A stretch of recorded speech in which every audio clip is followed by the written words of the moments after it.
compromiso y responsabilidad. Hospital San Juan de Dios, protegemos y proyectamos la salud y la vida. Un cordial saludo a toda la comunidad carmelitana, bienvenidos a un nuevo programa de Hospital en Acción. Les cuento que el día de hoy tenemos temas muy importantes para toda la comunidad. Vamos a hablar de la prevención de sustancias psicoactivas con nuestra psicóloga Yuri Gómez. Es muy importante saber que el consumo de estas sustancias son aquellas que introducidas en nuestro organismo a través de cualquier vía de administración, ya sea oral, ya sea inyectada, fumada, genera en nuestro sistema nervioso central alteraciones, los cuales producen cambios en nuestra conducta, en nuestro pensamiento, en nuestro estado de ánimo, y que un consumo en el tiempo puede provocar abuso o dependencia a la sustancia. Es muy importante que sepamos identificar que existen diferentes tipos de consumo. ¿Por qué es importante saberlo? Porque podemos identificar en las personas a nuestro alrededor en qué etapa de consumo se encuentra para de esta forma poderlos ayudar y brindarles un tratamiento adecuado. Por ejemplo, tenemos un consumo experimental, que son las personas que realizan un acercamiento a la sustancia, ya sea alcohol, ya sea la marihuana, de forma experimental 1 o 2 veces en su vida y no lo vuelven a realizar. También tenemos un consumo recreativo, que es aquel en que las personas solo lo consumen en momentos de ocio, en momentos de esparcimiento y no necesitan de la sustancia para su vida diaria. Ya tenemos un consumo más habitual, que son las personas que necesitan consumirla, ya sea el alcohol, la cocaína o cualquier otro tipo de sustancias, de manera habitual, mucho más frecuentemente en ciertas situaciones de la vida diaria. Y ya tenemos el consumo problemático, o que es la dependencia, que aquí ya la persona genera una problemática con el abuso, tiene problemas en todos sus entornos laborales, familiares y personales por el abuso a la sustancia. Aquí las personas necesitan sí o sí consumir la sustancia diariamente, incluso varias veces al día, para sentirse bien. Y también aquí lo que buscan es sentir las sensaciones que le generaron el primer consumo. Por eso aquí también las personas buscan sentir el placer que les generó su primer consumo, y por eso muchas veces consumen más de lo habitual buscando esas primeras sensaciones.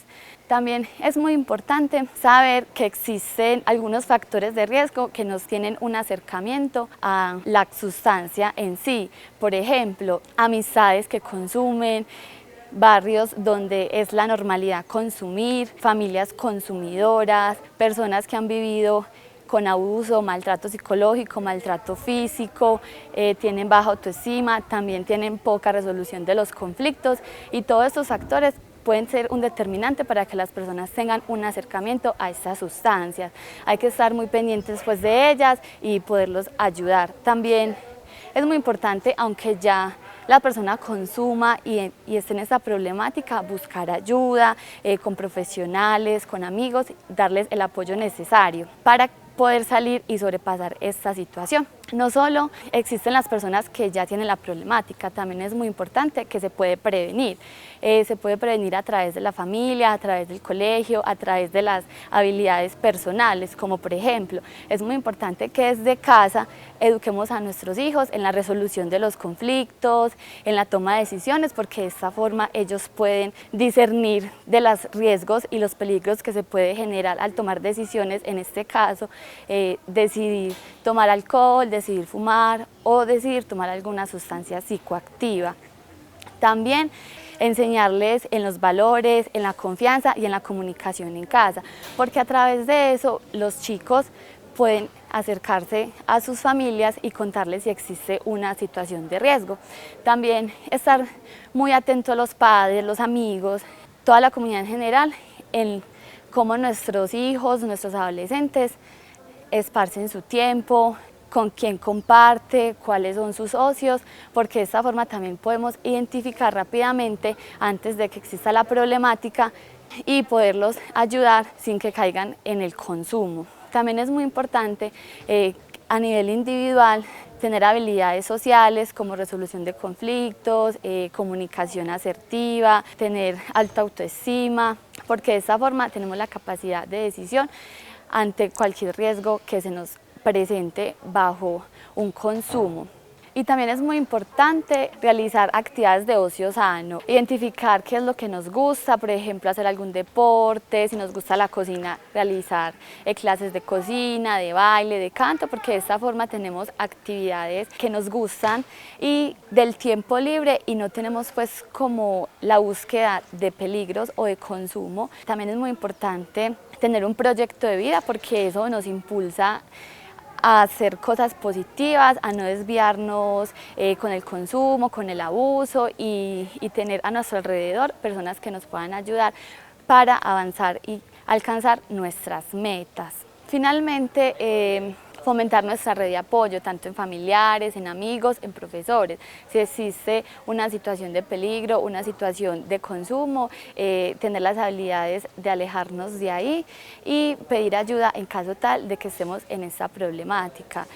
No es fácil salir de ella en caso tal que lo esté, pero es posible hacerlo. Es muy importante ayudar a todas las personas que vemos que están en esta situación y intentar prevenirla a través de la casa, a través de los valores y la comunicación en familia. Protegemos y proyectamos la salud y la vida. Bueno, y después de haber escuchado a nuestra psicóloga Yuri Gómez hablarnos de este tema tan importante, vamos a pasar a otro tema de prevención y es las enfermedades de transmisión sexual. Nuestro doctor Mauricio nos va a hablar un poco más. El motivo por el cual nos encontramos hablando el día de hoy es para dar un abordaje inicial de todo el tema que tiene que ver con enfermedades de transmisión sexual.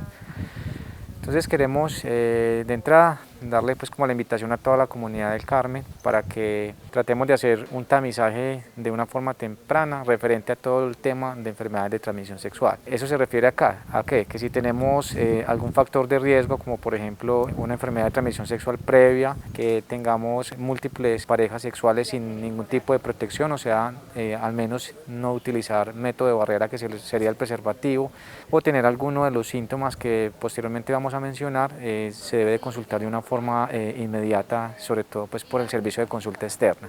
Realmente vamos a hablar de 4 enfermedades importantes, una que sería básicamente VIH, segunda sería sífilis, la tercera sería gonorrea, para nosotros es blenorragia, y ya otro tipo de enfermedades que no son tan sintomáticas pero que están incluidas dentro de todo el grupo de enfermedades de transmisión sexual, que sería básicamente hepatitis B y hepatitis C, que puede ser también transmitida por este método pues de contagio. Todo el tema de enfermedades de transmisión sexual tiene varios abordajes que todos tienen la misma cadena de contagio, que sería básicamente relaciones sexuales sin ningún método de barrera, o sea, sin ninguna protección, contacto que puede ser por fluidos, tanto por mucosas o por el contacto vaginal, y tercero, por contacto sanguíneo, o sea que tenemos contacto directo con la sangre del paciente asociado pues a una mucosa abierta en el cuerpo del paciente receptor. Basado en esta información, todo se resume en que si yo utilizo un método de barrera eficiente, que básicamente sería el preservativo, aunque tenga enfermedades o aunque tenga previo contacto con parejas usualmente no estables, disminuye mucho la posibilidad de que esa infección sea de una forma pues como mucho más eficiente y que se aumente más el grupo poblacional asociado a este tipo de infecciones. Si realmente como población se identifica que hay un riesgo, la idea es tamizarlo de una forma temprana y hacer pues el previo diagnóstico.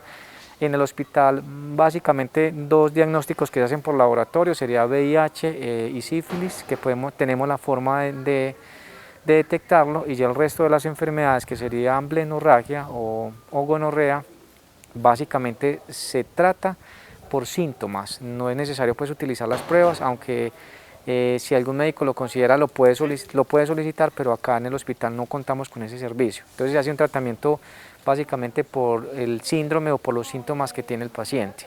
Y ya el tema de hepatitis B, hepatitis C, se hace vía hematógena, o sea que también se hace por reporte de paraclínico. Entonces, previo a una sintomatología, previo a una captación del paciente, ya se hace pues como todo el abordaje clínico, que es primero hacer pues un cerco epidemiológico para identificar cuáles son las relaciones o las parejas que han tenido contacto con la persona infectada para evitar que se siga diseminando, y se hace pues el tratamiento previamente con un control posterior a este.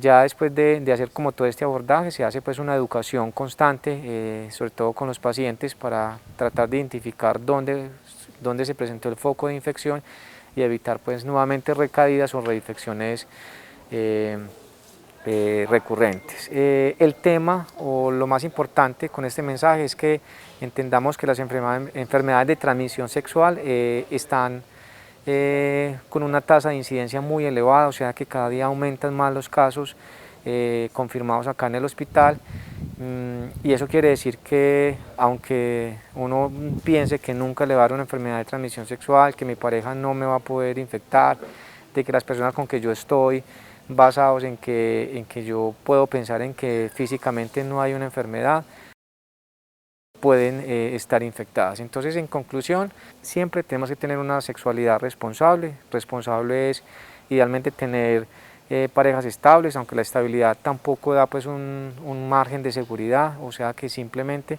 o en lo posible tratar de utilizar siempre métodos de barrera, que en el caso que es básicamente el preservativo, que es económico, que podemos acceder de una forma simple, sin ninguna barrera administrativa, sería el mejor método para evitar enfermedades de transmisión sexual.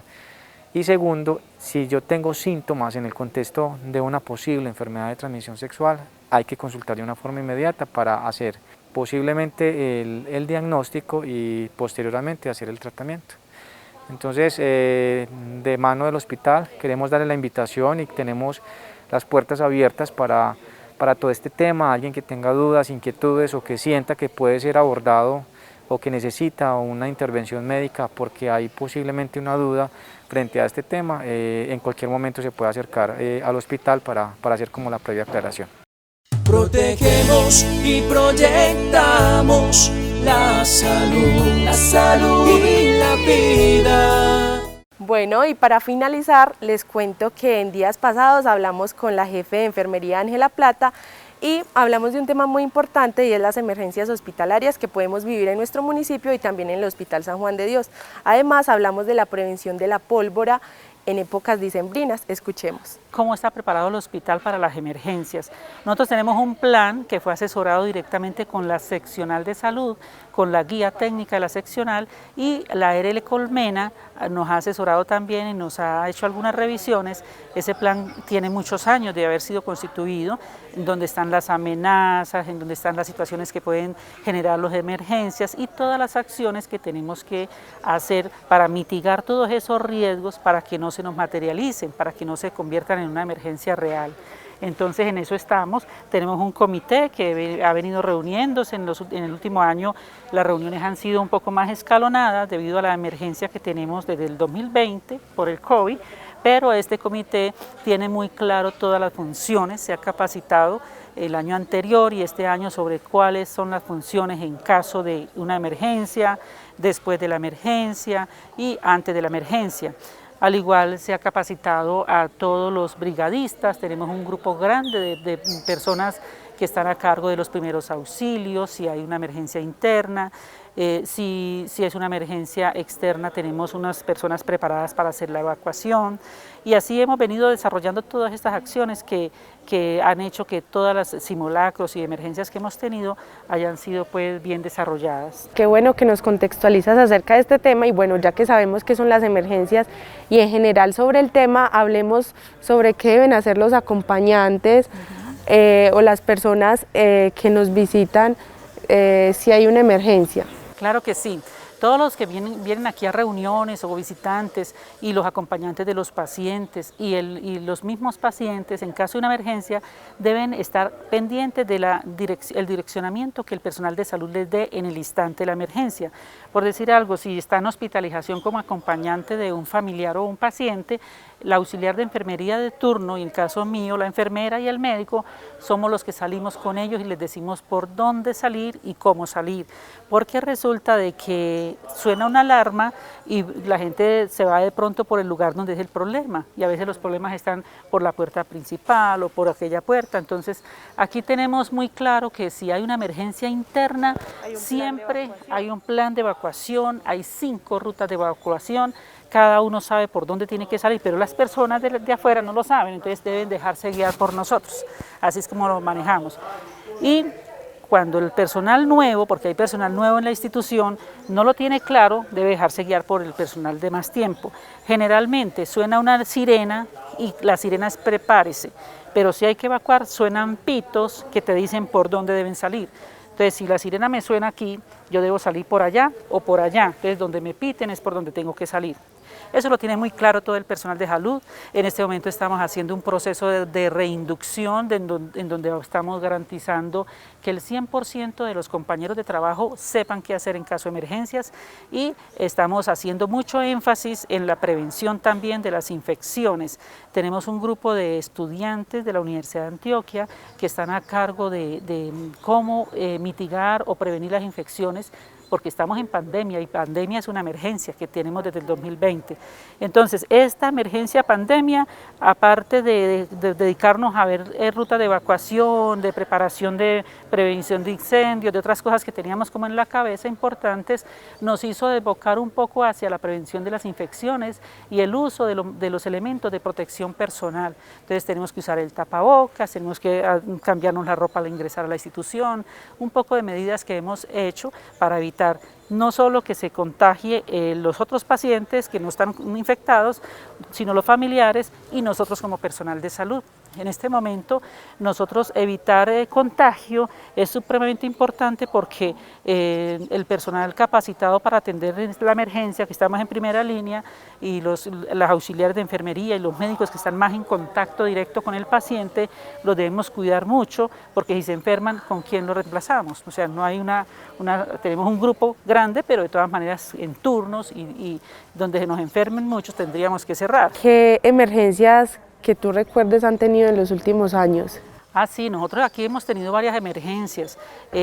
Tuvimos una intoxicación por alimentos, unos niños de un colegio, que fueron muchos niños que nos tocó atender en el servicio cuando el servicio de urgencias era chiquito. Ya gracias a Dios tenemos un servicio de urgencias que es mucho más amplio y si hubiera sido en este momento hubiera sido mucho más fácil. Pero nos tocó atender los niños, hasta 2 niños por camilla con la mamá, y la situación fue muy, muy difícil porque fue cuestión de 2 horas y atender más de 40 pacientes en el servicio. ¿Y hace cuánto fue esto? Eso fue hace más o menos 3 años, 4 años, y tuvimos una emergencia que fue la que más nos puso muy tristes a todos los del hospital, y fue un incendio en una polvorería. Eso sí fue hace más tiempo, inclusive ustedes lo pueden revisar por internet y lo encuentran y pueden ahondar un poco más sobre el tema. Eso de la polvorería tenían la pólvora para la venta, estalló eso y hubo varios lesionados por quemaduras de 2º y de 3er grado. Nosotros tenemos como muy claro que cuando hay una emergencia tenemos que llamar inmediatamente al Centro Regulador de Urgencias y Emergencias de la Seccional de Salud, y desde ahí ellos miran qué necesidades tenemos y nos apoyan. Para ese entonces necesitamos el apoyo del Programa Aéreo de Salud y nos apoyaron con el helicóptero como ambulancia. Entonces eso ayudó bastante para poder remitir rápidamente los pacientes. Yo siempre que llega personal nuevo a la institución les digo, no se les olvide que tienen que llamar siempre al CRUE y notificar la emergencia. Bueno, jefe, y qué bueno que nos cuentas todo esto y sobre la emergencia de la polvorería, porque también puede ser como una apertura para hablarle a la comunidad carmelitana sobre esta época que ya se viene del año, que es tan importante, que nos causa tanta felicidad, pero que también hay que tener cuidado, y más el personal de salud que debe estar tan pendiente a todos los sucesos y acontecimientos que se vengan para esta temporada del año, y es sobre la pólvora. Nosotros aquí en el hospital año tras año hemos venido haciendo unas campañas de prevención del manejo de pólvora, prevención de las quemaduras por pólvora, por las velitas y todo esto que se sigue. Como tú dices, ahorita empiezan las fiestas, empieza todo esto, y si no saben manipular adecuadamente, los profesionales son los que tienen que manipular la pólvora, sí lo van a hacer, y especialmente ojalá no hacerlo, pero los quemados se aumentan en la época de diciembre. Nosotros tenemos una estadística desde más o menos finales de octubre, noviembre hasta enero, y esa estadística dice mucho del cuidado y de la orientación en cada municipio que se haya dado sobre la pólvora.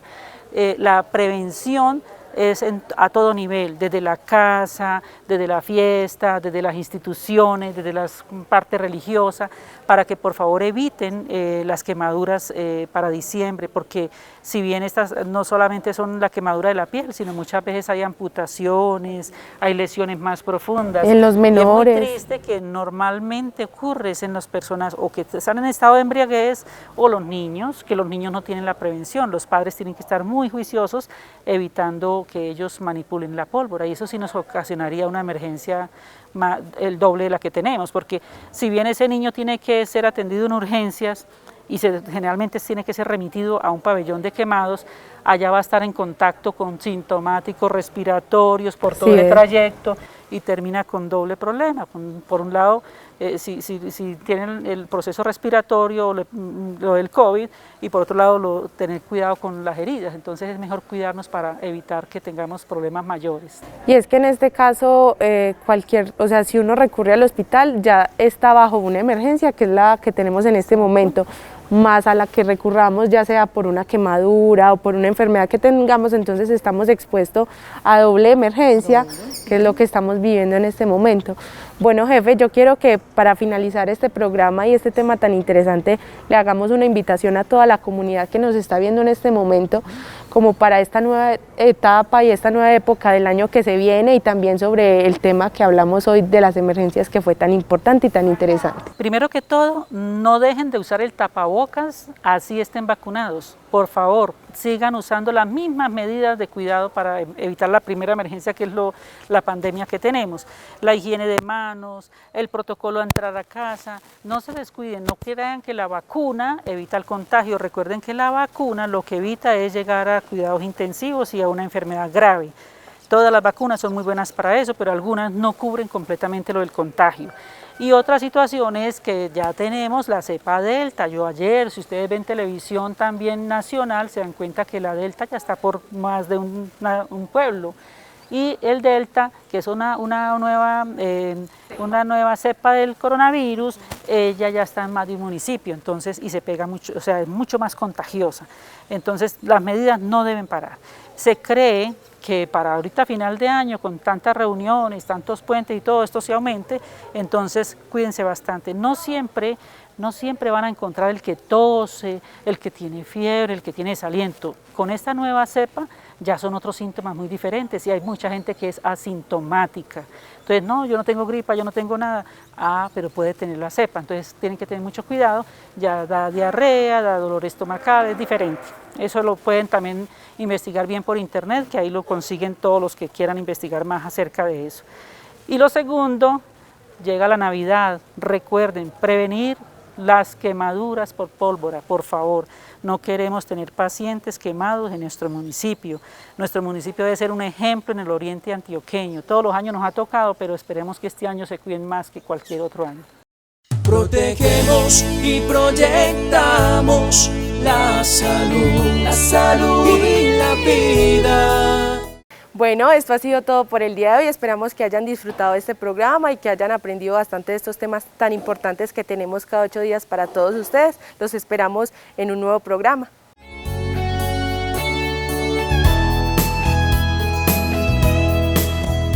Calidad, compromiso y responsabilidad. Hospital San Juan de Dios. Protegemos y proyectamos la salud y la vida.